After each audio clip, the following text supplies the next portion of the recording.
Ito po, pakinggan po ninyo kung paano ginisa, parang nilait-lait pa ang kakayanan nitong si Assistant Secretary Marcos Lacanilaw ng Land Transportation Office na ini-appoint ni Pangulong Marcos. Assistant Secretary Marcos, ayan o, pero spelling ng kanyang Marcos iba, Lacanilaw.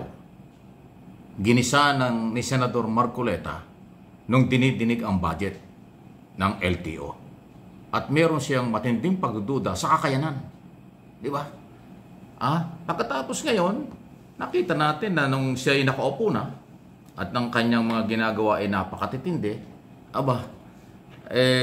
malayo dun sa paniniwala ni Marcoleta ang parabang walang kakayanan. Pakinggan niyo si Marcoleta rito, Senador.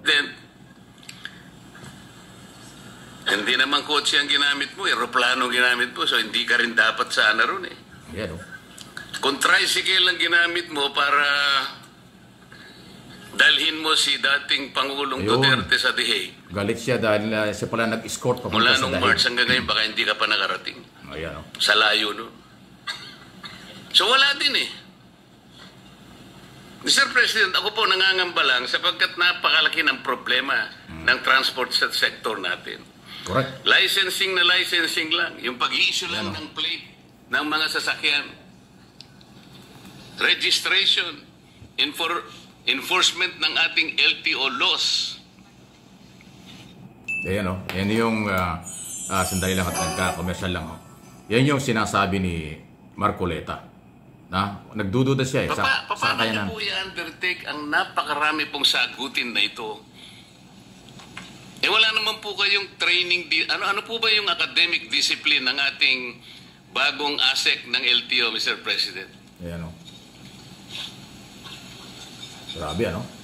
Personal ang tanong, ano bang parang kakayanan? Ano bang pinag-aralan? No, Mr. President, according to our LTO Director, as additional credentials, he's a road safety advocate and he is a civil engineer by profession, Your Honor. O yan o. Ano po? Civil engineer po. Ang dami po civil engineer sa Pilipinas.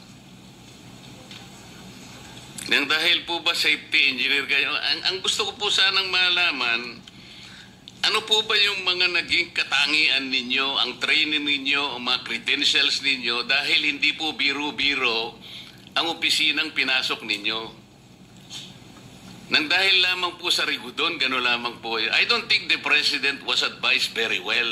Marami naman po siyang pwedeng ilagay bakit po kayo nagaling sa SETC? Antindi, kaya ang nilagay.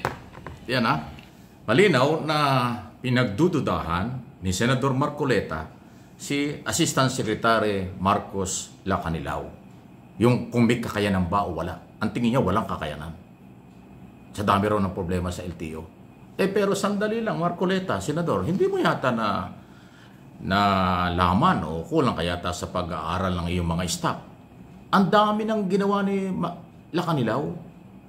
Pinakumpis ka nga Yung maraming luxury car na naglipa na ngayon dito sa ating bansa, nakaduda-duda kung bakit narehistro.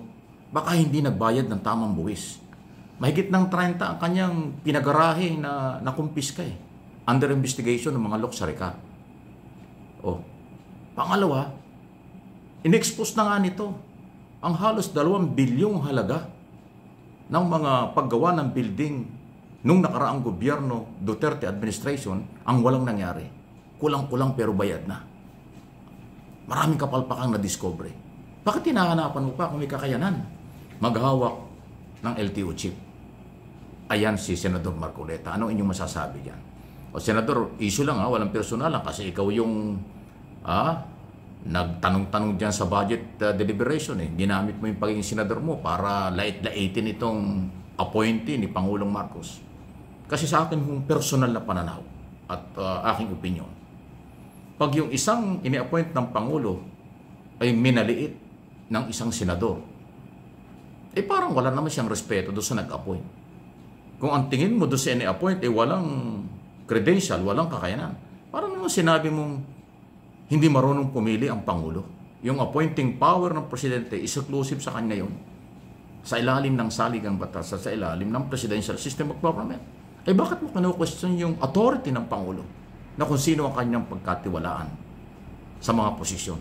Eh hindi naman, ako sa tingin ko hindi nagkamali. Masipag si ASEC, Chief LTO Lacanilaw, ang dami nang ginawa. In-expose ang katiwalian at aayusin ang transport. Bakit hindi bigyan ng pagkakataon? So lumalabas pala, kaya parang galit, parang ayaw ni Marcoleta dito kay Assistant Secretary Lacanilaw, kasi ito pala yung kasama sa eroplano ng ihatid ng Pilipinas, ng gobyernong Pilipinas sa dahig si Duterte. Ayun pala yun. May kasabihang ang haba-haba ng prosesyon, sa simbahan din ang tuloy. Magano ang haba ng usapan, sa final din pala magkikita. Ayaw ni Marcoleta, kaya niya ginigipit itong assistant at chief ng LTO, kasi ito pala yung nautusang mag-escort papunta sa dahig. Yung pala yun. Pero sinilip pa niya yung kakayanan. Anong kakayanan mo? Anong credential mo? Ano bang experience mo? Sinabi na nga ang engineer. Sabi niya, ang dami namang engineer. Bakit ikaw ang nilagay? Eh, ano pa kailan mo doon, Marcoleta? Yun ang gusto ng Pangulo. Kino-question mo ba yung kapangyarihan ng Pangulo magtalaga kung sino ang kanyang pinagkakatiwalaan? Sasabihin mo pa parang misinformed, parang kulang ang impormasyong nakarating sa Pangulo, kaya nilagay si Lacanilaw. Ang sakit naman nun. Binabalatan mo ng buhay Senador Marcoleta, si Lacanilaw at si Pangulong Marcos. Abay, sandali. Trabaho ba yan ng senador? Eh ngayon, nabuko natin. Kaya naman pala ginaganyan mo yung taong yan. Yung pala nautusang maghatid kay Duterte. Dahil Duterte supporters ka? Dahil DDS senador ka? Yung ba yun, Mr. Senador? Nagtatanong lang. Kaibigan mo ako, kaibigan kita, tinuturing kitang kaibigan until lang. Pero sandali, ang isyong pambayan, ang isyong katotohanan, ang balitang totoo, kahit magkakaibigan na hindi dapat itago at dapat ilabas ito. At maninindigan ako at paninindigan ko ng aking mga channel ng itong ganitong mga galaw. Hindi ito kailangan natin. Mr. Senador, pasintabi na po.